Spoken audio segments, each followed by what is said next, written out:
नमूना recording studio Rajgir.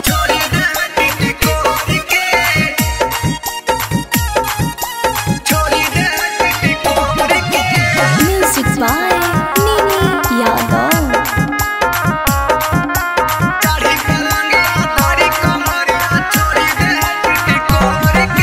मिली गेलो पियावा साकी दमे से कमा जोर गे। मिली गेलो पियावा साकी दमे से कमा जोर गे। चढ़ी पलंगिया हम सजना मा छोड़ी दे हटी कोर के। चढ़ी पलंगिया हमर सजना मा छोड़ी दे हटी कोर के।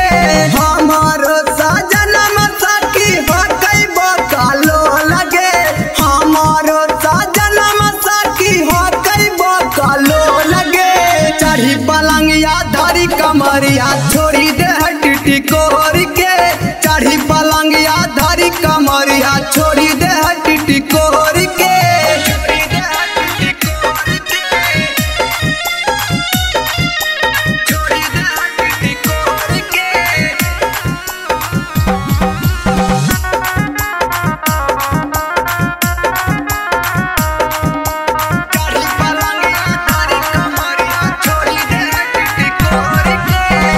अखिया से झरा झरा गिरा कबलो गे।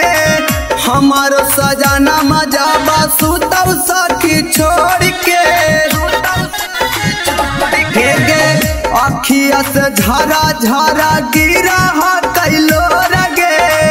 हमारो बला मुआ जाबा सुतई सखी छोड़ के। 18 के उमरिया सखी होला कई बेजोड़ गे। 18 के उमरिया सखी होला कई बेजोड़ गे। चढ़ी पलंगिया धरी अलंगिया छोड़ी दे टिटी कोर के। चढ़ी पलंगिया धरी अलंगिया छोड़ी दे टिटी कोर के।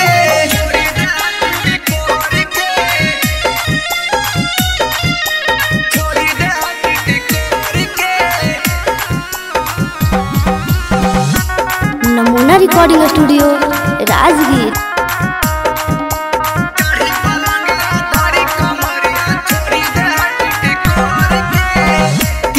कहियो सखी हम ही मजबूर गे।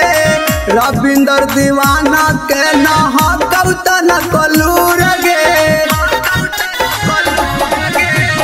कैसे के कहियो सखी ही मजबूर गे।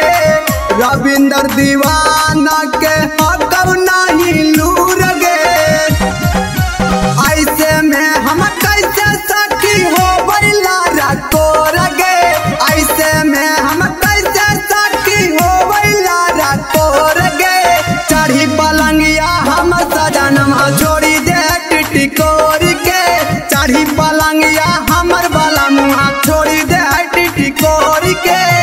नमूना रिकॉर्डिंग स्टूडियो राजगीर।